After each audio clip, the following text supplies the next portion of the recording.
Hi. இன்னைக்கு ஒரு அருமையான விஷயம். My dear beautiful peoples, Chandru என் சிசியன். ஆமாம், உலகே வேலைவா படம் கேள்விப்பட்டிருப்பீங்கள்ல. ஆ, நிறைய ரொம்ப ஃபேமஸ். எல்லாம் எவ்வளோ சேனல்ஸ் வந்துப்பா அம்மா 40-50 சேனல்ஸில் இன்டர்வியூ பண்ணியிருக்கிறாரு. நானும் ரொம்ப நாளாக யோசிச்சுருந்தேன், அது நம்ம சந்துரு ஒரு நாள் கூட இன்டர்வியூ பண்ணவே இல்லையே. ஸோ சந்துரு சார் வணக்கம். வணக்கம் சந்துரு. அப்புறம் எப்படி போகிற, எப்படி லைஃபு? நல்லபடியாக போயிட்டு சார். நண்பர்கள், சுற்று வட்டாரங்கள், சினிமா வட்டாரம் சரி எல்லாமே நல்லா. அப்புறம் நான் ரொம்ப நாளாகவே உனக்கு ஃபோன்லையாவது கேட்கணுன்னு தான் நினச்சிட்டு இருந்தேன். அந்த படம், நம்ம படம் உலகை வெல்லவா, என்ன லெவலில் இருக்கு? 8 தேசிய விருதுகள். அப்புறம் சொல்ல, அதை பற்றி ஏதாவது சொல்ல. என் நண்பர்கள் வணக்கம். நான் டைரக்டர் ஏஎம் சந்துரு. கொஞ்சம் சத்தமாக பேச. வணக்கம். நான் டைரக்டர் ஏஎம் சந்துரு.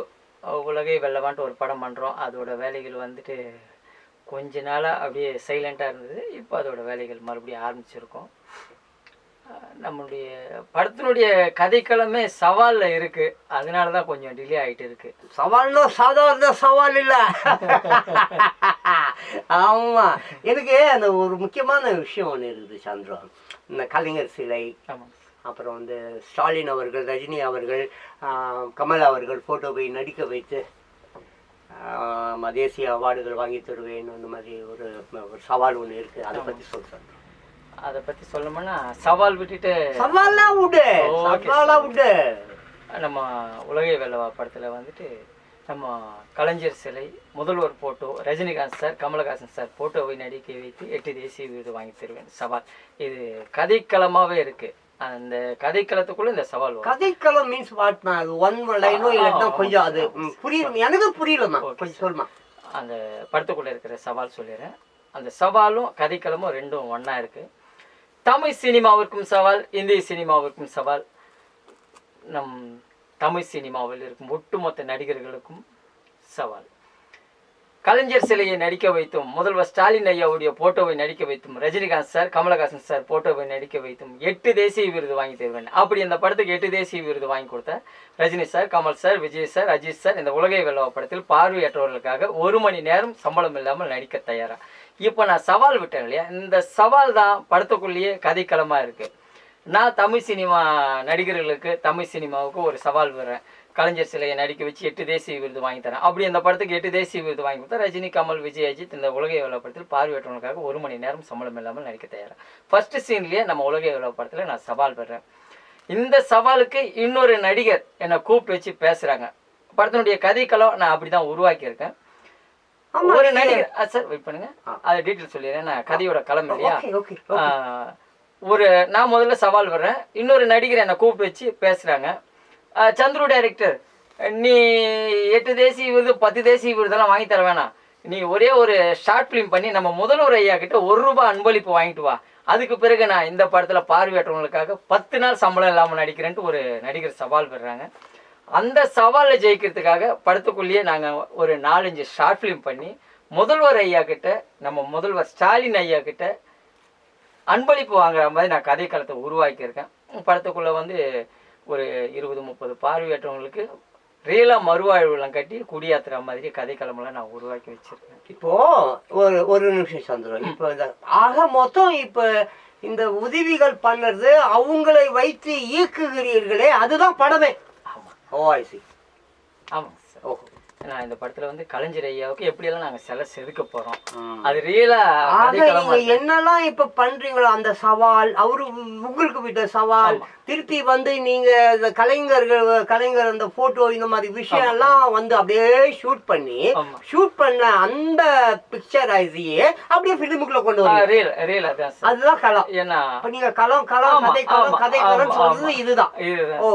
ஏன்னா முதல்வர் கிட்ட அன்பளிப்பு வாங்கிட்டு வந்தா இந்த படத்துல நான் 10 நாள் சம்பளம் இல்லாம நடிகர் சொல்றாரு இல்லையா. ஆமா, அந்த அன்பளிப்பு வாங்கறதுக்காக தான் 4-5 ஷார்ட் பிலிம் பண்ணி முதல்வருடைய பார்வைக்கு கொண்டு போயிட்டு அவர்கிட்ட அன்பளிப்பு வாங்கிட்டு வந்த பிறகு இந்த 10 நாள் சம்பளம் இல்லாம நடிக்கிறேன்னு சொன்னார் இல்லையா, அந்த நடிகரை நடிக்க வைக்க போறோம். அதுக்கு பிறகு ரியல் லைஃப். சரி, அப்புறம் இன்னொரு முக்கியமான ஒரு விஷயம், அது என்னன்னு கேட்டீங்கன்னா சந்துரு, இப்போ வந்து ஆமாம், நிறைய விஷயம் நீங்கள் பேசுகிறீங்க, போகிறீங்க, வரீங்க, ரைட். நான் பார்க்குறேன் நிறைய உங்களுடைய அந்த பேட்டிலாம் பார்த்துருக்கேன், இன்டர்வியூலாம் நான் பார்த்துருக்கேன். ப்ராமிஸாக கேட்குறேன், சத்தியமாக கேட்குறேன், உண்மையிலேயே ப்ரொடியூசர்ஸ் இருக்காங்க?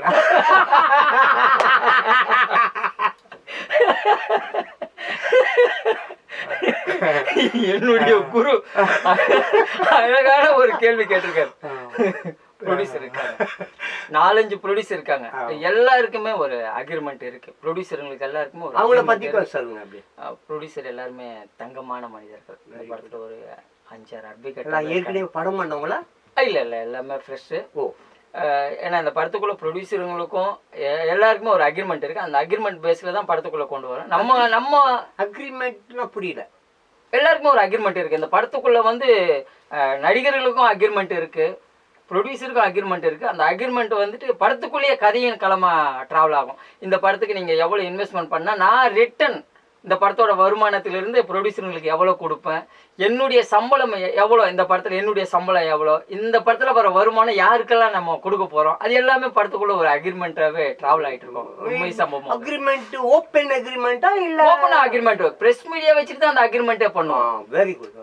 ஏன்னா நாளைக்கு வந்துட்டு பார்வையாட்டவங்க, ஆமாம், பார்வையாட்டவங்களுக்காக படம் பண்ணுறேன்னு சொல்லிட்டு சந்துரு டைரக்டர் ஏமாத்திட்டார் அப்படின்ற ஒரு பேர் வரக்கூடாது. அதனால தான் ப்ரொடியூசருக்கு அக்ரிமெண்ட், நடிகர்களுக்கு அக்ரிமெண்ட், டைரக்டர் ஏஎம் சந்துரு எனக்கே அக்ரிமெண்ட் இருக்கு. சூப்பர். இந்த அக்ரிமெண்ட் எல்லாமே ப்ரெஸ் மீடியா வச்சுட்டு தான் நாங்கள் பண்ணுவோம். ஏன்னா இன்னைக்கு நம்ம உருவாக்குற அந்த விதை ஒட்டுமொத்த பார்வையாட்டவங்களுக்கு வாழ்நாள் முழுக்க ஒரு செட்டில்மெண்ட்டாக தான் இந்த படத்தை நான் உருவாக்கியிருக்கேன். Very good. நல்ல விஷயம். நல்ல அருமையான உங்களுடைய சிந்தனை வந்து அற்புதமான ஒரு சிந்தனை. இது எந்த அளவுக்கு நீங்க இந்த நடிகர்கள்கிட்ட எல்லாம் போய் சவால் விடுறீங்க, அப்புறம் அவங்க கிட்ட கால் ஷீட் கேட்குறீங்களே, அது எந்த லெவல்ல இருக்கு? அது ஏகப்பட்ட நடிகர்களை மூவ் பண்ணிட்டு இருக்கோம். அது சில பேர் பர்சனலாக சில விஷயம் சொல்றாங்க, அதுல எனக்கு உடன்பாடு இல்லை. ஏன்னா நான் என்ன கேட்குறேன், அவங்க உரிமை கேட்குறாங்களா? சில பேர் பண்ணிட்டு இருக்காங்க. சில நடிகர்களை பார்க்கும்போது அது பண்ணி கொடுங்க, ஃபேவரா இது பண்ணி கொடுங்க அப்படின்றாங்க. அதுலலாம் எனக்கு உடன்பாடு இல்லை. ஏன்னா நான் 8 தேசிய விருது இந்த படத்துக்கு கலைஞர் சிலையை நடிக்க வச்சு 8 தேசிய விருது வாங்கி கொடுத்த பிறகுதான் 1 மணி நேரம் சம்பளம் இல்லாமல் நடிக்க சொல்றேன். இப்போ அந்த நடிகருங்க வந்துட்டு என்ன சொல்லணும்னா, சரிடா தம்பி, நீ இந்த படத்துக்கு ஒரே ஒரு தேசிய விருது வாங்கிட்டு வா, இல்லை 2 தேசிய விருது வாங்கிட்டு வா. அவள் தேசிய விருது வாங்கிட்டு வந்த பிறகு இந்த படத்தில் 4 நாள் சம்பளம் இல்லாமல் நடிக்கிறேன், 10 நாள் சம்பளம் இல்லாமல் நடிக்கிறேன்ற அந்த ஒரு வாக்குறுதி தான் நான் கேட்டுட்டு இருக்கேன். சரி, ஓகே தான், நீங்க கேட்கறது எல்லாமே சரிதான். ஒருவேளை சந்துரு, இப்போ நான் பார்க்குறேன் 2-3 வருடங்களா இருக்குமா நீங்க இந்த சவால் விஷயம்? ஆமாங்க சார், சவால் 4 வருஷமா இருக்கு. ஏன்னா படத்தினுடைய கதைக்களமே சவாலா இருக்கிறதுனால ரியலா 1 மணி நேரம் சம்பளம் இல்லாம ஒரு நடிகர் இந்த படத்துல நடிக்கிறேன்னு சொல்ற வரைக்கும் சவால்கள் நீண்டு கொண்டே இருக்கும். 10 வருடங்கள் ஆனாலும் இப்ப யாருமே சவால் கொடுக்கணும் 10 வருஷம் வெயிட் பண்ணி தான் ஆகணும். ஏன்னா லைஃப் செட்டில்மெண்ட் பார்வையாட்டவங்களுக்கு உருவாக்கி இருக்கணும். கண்டிப்பா சவால் விட்டுருவாங்க, கொஞ்சம் டைம் ஆகுது. கரெக்டான ஒரு நபர்கள்கிட்ட இந்த மெசேஜ் போய் சேரும். சந்துரு, என்ன அவங்க கால் ஷீட் கொடுக்கறதுக்கு உங்ககிட்ட பணம் எதிர்பார்க்கறாங்களோ? இருக்கு. ஏன்னா இன்னாருடைய பேரு நான் சொல்ல விரும்பல. சில பேர் வந்து பணம் எதிர்பார்க்கறாங்க, அவங்க பேர் நான் சொல்ல விரும்பல. ஆனா உங்களுடைய சவால்ன்றதே பணம் அல்லாதது தானே? ஆமா, என்னுடைய சின்ன விஷயம் தானே நான் கேட்கறேன். என்னன்னா நான் இந்த படத்துக்கு கலைஞர் சிலையை நடிக்க வச்சு 8 தேசிய விருது வாங்கி கொடுத்தா 1 மணி நேரம் சம்பளம் இல்லாம நடிக்க தயாரா ரஜினி, விஜய், அஜித், கமல். நீ 8 தேசிய விருது வாங்கி கொடுத்தா இந்த படத்துல 1 மணி நேரம் சம்பளம் இல்லாம நடிக்கிறேன்டா சந்துரு டைரக்டர் பார்வையாட்டவங்களுக்காக அப்படின்ற ஒரு வார்த்தை சொல்லிட்டு போலாம். வார்த்தைக்காக தான் நான் அருமையான விஷயம் நீங்க எடுத்துருக்கிற விஷயம். ஆமா, இந்த படத்துல ஒரு வருமானம் பார்வையாட்டவங்களுக்கு இயக்குனர் சங்கத்துக்கு தான் நம்ம கொடுக்க போறோம். அதுக்கு டைம் ஆயிட்டு இருக்கு. கரெக்டான ஒரு நடிகருங்க கிட்ட போய் இந்த மெசேஜ் யாருக்கிட்ட எல்லாம் போயிருக்கீங்க? சும்மா சொல்லுங்க. அது வேண்டாம், அவங்க பர்சனலா சில கோரிக்கைகள் வச்சிருக்காங்க, அது நல்லா இல்ல. ஆமா. அப்புறம் இடையில கூட நீங்க வந்து சில இடங்கள்ல சில முக்கியமான நடிகர்கள் வீடு, சில ஸ்டுடியோக்கள் முன்பெல்லாம் கூட வந்து கோரிக்கையை வந்து நீங்க வலியுறுத்தி இருக்கீங்க. பேனர், அந்த ஃப்ளக்ஸ் மாதிரி எல்லாம் கூட ஏவிஎம் வாசல் முன்னாடியும் ஒரு 5-6 நாள் நின்றுட்டு இருந்தோம். இந்த உலகை படத்துக்கு 8 தேசிய விருது வாங்கி கொடுத்தா Rajini sir, Kamal sir, Vijay sir, Ajith sir இந்த பார்வையாட்டவங்களுக்காக 1 மணி நேரம் சம்பளம் இல்லாமல் நடிப்பாங்கன்னு சொல்லி ஏவிஎம் வாசல் முன்னாடி ஒரு 5-6 நாள் நின்று இருந்தோம். ரீசனாக நம்ம கமல் சார் வீட்டு முன்னாடியும் போயிட்டு ஒரு 2 நாள் நின்றுட்டு இருந்தோம். இந்த படத்தில் கமல் சாருடைய போட்டோ நடிக்க வச்சு 8 தேசிய விருது வாங்கி கொடுத்தா கமல் சார் இந்த படத்தில் 1 மணி நேரம் பார்வையாட்டவங்களுக்காக சம்பளம் இல்லாமல் நடிக்க தயாரான்னு சொல்லி கமல் சார் வீட்டு முன்னாடி நின்று இருந்தோம். அவருடைய பார்வைக்கு கண்டிப்பா போகும் இன்னும் கொஞ்ச நாள்ல. ஏன் எதுவும் ரெஸ்பான்ஸ் இல்லையா? இல்ல எல்லாருமே மரியாதையா தான் நடத்துனாங்க. மக்கள் நீதி மையம் ஆபீஸ் முன்னாடி தான் 2 நாள் நின்றுட்டு இருந்தேன். எல்லாரும் மரியாதையா தான் நடத்துனாங்க. என்னதான் சொன்னாங்க? கொஞ்சம் சைலண்ட். அங்கேயும் கொஞ்சம் ஆமா, எல்லாமே எல்லாருமே எனக்கு வேணும். நடிகர்கள் வேணும், நடிகைகள் வேணும், ப்ரொடியூசர் வேணும், எல்லாருமே வேணும். சில விஷயங்கள் நான் வெளியே சொல்ல முடியாது. கமல் சார் ஆனா பாத்தாரா? பாத்துருப்பேன். இல்ல கமல் சார் பார்வைக்கு இன்னும் போகல. கமல் சார் பார்வைக்கு போனா டேய் சந்துரு நீ 8 தேசிய விருது வாங்கி கொடுத்தா இந்த படத்துல நான் 10 நாள் சம்பளம் இல்லாம நடிக்கிறேன்னு கமல் சார் சொல்லுவாரு. குட். அவருடைய பார்வைக்கு போல. ஏன்னா பார்வையற்றவனுக்காக உதவி செய்யற இடத்துல தான் கமல் சார் இருக்காரு. அவருடைய கூட எம்பி எல்லாம் ஆயிடுவார்னு நினைக்கிறேன். அது ஒரு பக்கம் போட்டு நமக்கு விண்வெளி நாயகன். ஆமா, விண்வெளி நாயகன், உலக நாயகன் அல்ல, விண்வெளி நாயகன்.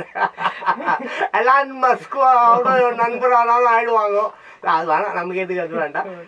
வேற முன்னேற்றம் நீங்க அதுல பார்த்த உங்களுடைய இந்த 5 வருட இந்த போராட்டத்துல மீண்டும் மீண்டும் உங்களை போராட செய்வது எது?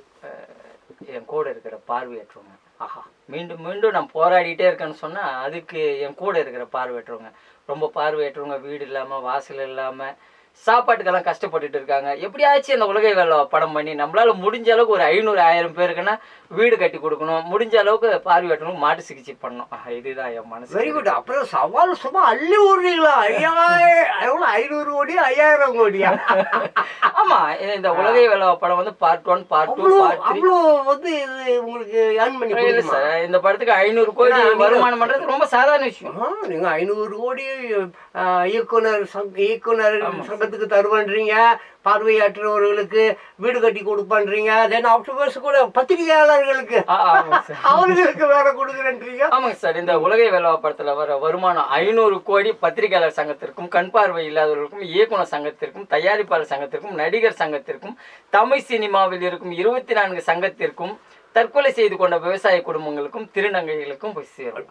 ஏன்னா இந்த படம் வந்து 5 பார்ட்டா எடுக்க போறோம். Part 1 part 2 part 3 part 4 part 5. இப்போ 5 படத்துலயும் ஒரு 500 கோடி பிசினஸ் இருக்கு. இந்த 500 கோடியை தான் பார்வையாற்றவங்களுக்கும், பத்திரிகையாளர் சங்கம், இயக்குனர் சங்கத்துக்கு நம்ம கொடுக்க போறோம்.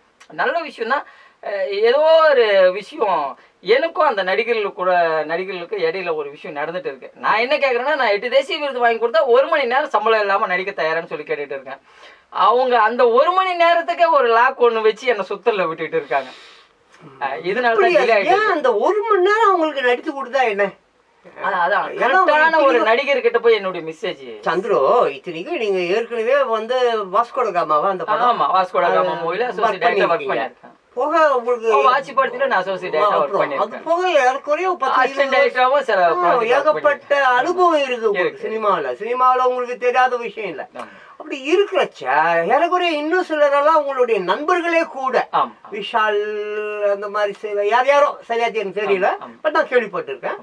பட் அப்படிப்பட்டவர்கள் எல்லோரும் நண்பர்களாக கூட இருக்கிறாங்க. அப்படி இருந்து ஒரு 1 hour உங்களுக்காக டைம் ஒதுக்கி நான் நடிச்சு கொடுக்குறேன் அப்படி ஏன் வந்து போல்டா வர மாட்டாங்க? நேரம் இப்போ வந்து கண்டிப்பா சொல்லுவாங்க. சொல்றீங்க ஏன்னா இவ்வளவு நாட்கள் இல்லாத முயற்சி இப்போ அதிவேகமா இருக்கு. முன்னாடி வந்து நான் போஸ்டர்ல தான் போட்டுட்டு இருந்தேன், இன்டர்வியூ தான் கொடுத்துட்டு இருந்தேன். இப்போ வந்து நடிகர்களுடைய வீட்டு வாசல் முன்னாடியே போய் நிக்க ஆரம்பிச்சிட்டேன் பிளெக்ஸ் வச்சுட்டு. Good good good good. சரி, உங்களுக்கு இந்த நடிகருக்கு தான் நீங்க சவால் விடணுமா, என்ன நடிகைகளுக்கு விடக்கூடாதா? இல்ல, எனக்கு யாரு வந்தாலும் ஓகே. யாரு வந்தாலும் ஹீரோ வந்தாலும் ஓகே, ஹீரோயின் வந்தாலும் ஓகே. இந்த படத்துல வந்து கதையின் களமா இருக்கு. கதை தான் ஹீரோ. ஓகே, இப்போ இந்த கதை இருக்கு இல்லீங்களா, உலகை வெல்லவா, உலகை வெல்லவா பார்ட் 1 பார்ட் 2 பார்ட் 3 அந்த மாதிரி 5 சொல்றீங்க. ஆமா.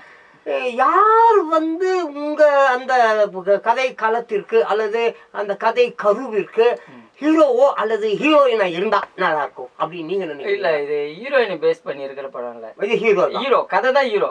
அந்த கதை வந்து யார் ஹீரோவா வந்தாலும் எடுத்துக்கோ. Very good. கதை தான் ஹீரோ. ஹீரோவோ ஹீரோயினே முக்கியம் இல்ல, கதை தான் முக்கியம். கதை தான் முக்கியம். அப்போ கதை தான் ஹீரோ. கதை கூட யாரு வந்தாலும் கதையின் நாயகனாக அப்படி ஆயிடும். Very good, fine, very good, சமஸ். எனக்கு நான் ஒரு விஷயம் உங்களுக்கு நான் தனிப்பட்ட என்னுடைய கருத்து. இப்போ ஏன்னா நான் பார்க்குறேன், 4 வருடங்களாகவே பார்க்குறேன் உங்களுடைய இந்த போராட்டமானது, இந்த கட்டின உழைப்பானது. சில நேரங்கள்ல நீங்க நிறைய அவமானங்களை கூட சந்திச்சிருக்கீங்க. ஒட்டுமொத்த பார்வையாளர்களுக்கு ஒரு லைஃப் செட்டில்மெண்ட் பண்ண போறோம்னு சொன்னா, எல்லாருக்கும் ஒரு வீடு கட்டி கொடுக்குற ஒரு ஆசை லட்சியம் இருக்குன்னு சொன்னா அவமானங்கள் இருக்கதான் செய்யும். உண்மை. அதே நேரத்துல 4-5 வீடு கட்டுறவங்களுக்கே ஏகப்பட்ட பிரச்சனை வருது. அப்போ தமிழ்நாட்டுல 50-60,000 பார்வையற்றவங்க இருக்காங்க. ஒட்டுமொத்த பேருக்கு நான் வீடு கட்டி கொடுக்கணும்னு நினைக்கிறேன். அப்போ ஒரு 30 கோடியா 30,000 கோடி கிட்ட தேவைப்படுது. 20,000-30,000 கோடி கிட்ட தேவைப்படுது. அப்போ அவ்வளோ பணம் உங்களுக்கு எங்க இருந்து வரும்? ஒரு பெரிய செட். நல்ல விஷயம் தான். இப்போ இந்த கேள்வியானது நேயர்கள் என்ன கேட்பாங்க அப்படின்றத நான் உள்வாங்கிக்கிட்ட மாதிரி தான் இந்த கேள்வி நான் உங்களுக்கு கேட்குறேன். காரணம் என்னன்னு கேட்டிங்கன்னா, உங்களுக்கும் நல்லா தெரியும், எல்லாருக்கும் நல்லா தெரியும், வீடியோ பார்க்குறவங்க எல்லாருக்கும் நல்லா தெரியும், இன்னைக்கு சினிமா தொழில் வந்து ரொம்ப பெரிய பேனர்காரங்க யாரோ 4-5 பேர் மட்டும்தான் சினிமா படம் பண்ணுறாங்க. அதுவும் நஷ்டத்தில் போகிறதா சொல்கிறாங்க. சிலர் வேணும்னே ஃபுல் எல்லாம் ஹவுஸ்ஃபுல் அப்படின்னு சொல்லிட்டு பேருக்கு சொல்லிக்கிறாங்களே தவிர பிக்சரெல்லாம் வந்து விற்கல, நஷ்டத்தில் தான் போகுது. அந்த மாதிரி ஒரு டாக் இருக்குது. இப்படிப்பட்ட ஒரு சூழ்நிலையில் இந்த மாதிரி ஒரு அவார்டு, ஆஸ்கர் அவார்டு, தேசிய அவார்டு, இந்த மாதிரி ஒரு ஒரு ஒரு சிந்தனை உள்ள ஒரு கதை காலத்தை கருவாக கையில் வச்சுக்கின்னு எடுத்துக்கின்னு நீங்கள் இதில் எந்த அளவுக்கு ஜெயிக்க முடியும்னு நினைக்கிறீங்க? மக்கள் எப்படி அதை வரவேற்பாங்க? ஜெயிக்கிற வாய்ப்பெல்லாம் இந்த படத்தை பொறுத்த வரைக்கும் ரொம்ப சாதாரண விஷயம். எப்படின்னு சொல்லுங்களேன். இல்ல அவங்க நினைக்கிறாங்க மக்கள் என்னடா, ஆமா 1000 கோடி 2000 கோடி சொல்லிட்டு படம் எடுக்கிறாங்க, அந்த இந்தியன் தாத்தா எங்கேயோ போயிட்டாரு, அப்புறம் வேற ஏதோ ஒரு படம் எங்கேயோ போயிடுச்சு, இப்படிலாம் இருக்கிற சூழ்நிலையில இவர் ஒரு அவார்ட் பிக்சர் பண்றாரு. இது எப்படி மக்கள் இதை ஏற்றுக்கொள்வார்கள்? இது ஜெயிக்குமா? ஆரம்பத்திலேயே இது வெற்றி தான்.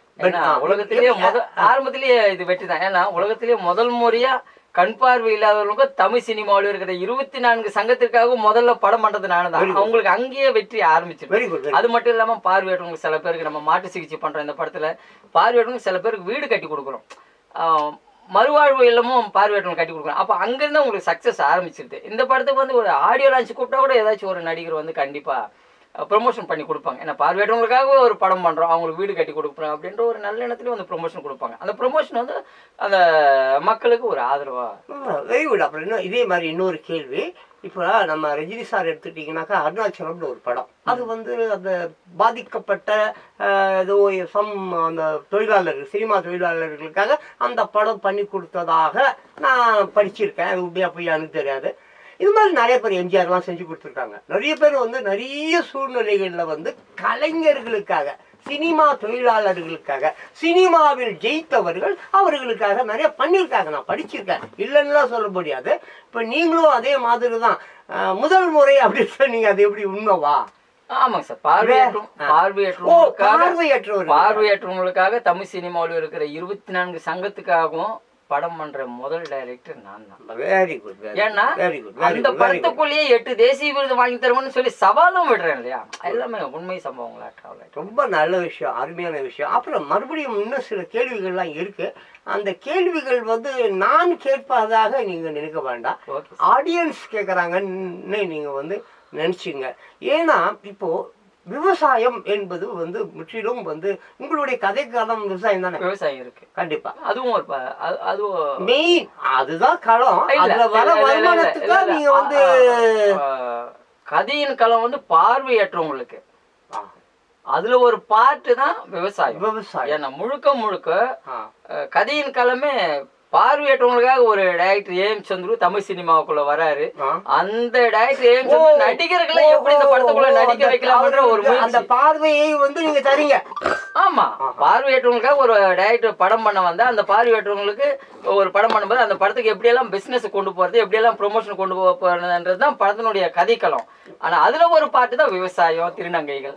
எல்லாம் திருநங்கைகள், விவசாயம், ஃபைட், இந்த மாதிரி. ஸோ இப்போ அந்த பார்வையற்றவர்களுக்கு வந்து நீங்க உங்க படத்துல வந்து அவர்களுக்கு என்ன நீங்க பண்றீங்க? வீடு கட்டி கொடுக்குறோம். சரி. மறுவாழ்வு, பார்வையற்றவங்களும் மறுவாழ்வு கட்டுறோம். பிக்சர்ல படத்துக்குள்ளேயே தான் ரீலா பண்றேன். இது படத்து நான் என்ன பேசிட்டு இருக்கணும், படத்துக்குள்ளேயே டிராவல் ஆயிட்டு இருக்கும். ஓகே. பார்வையற்றவங்க மாட்டு சிகிச்சை பண்றது, மறுவாழ்வு எல்லாம் கட்டி கொடுக்குறது, வீடு கட்டி கொடுத்து படத்துக்குள்ளேயே டிராவல் ஆயிட்டு. உலகை வெல்லவா மூவி 1 மூவி 2 எல்லாம் அப்படியே கதைக்களமா கண்ணு கொடுக்குறது. ஆமா.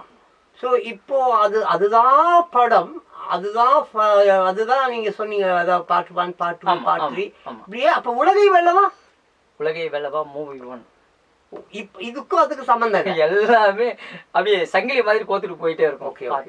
ஓகே. அப்புறம் மீண்டும் இன்னொரு ஒரு கேள்வி. ஸோ இன்னைக்கு வந்து நம்ம வந்து நல்லா சினிமாக்காரங்க அப்படின்னு சொல்றவங்க மட்டும் அல்ல, பொதுவாகவே வந்து இன்னைக்கு பொருளாதாரம் பயங்கரமான ஒரு வீக்கு, அது உண்மை, அது மறுக்க முடியாத ஒரு உண்மை. பொருளாதாரம் பயங்கரமான ஒரு அது போக பேரிடர், அது லொட்டு லொசுக்கு, வெயில் கீழே அவன் என்னென்னமோ பிரச்சனைகள் வருது.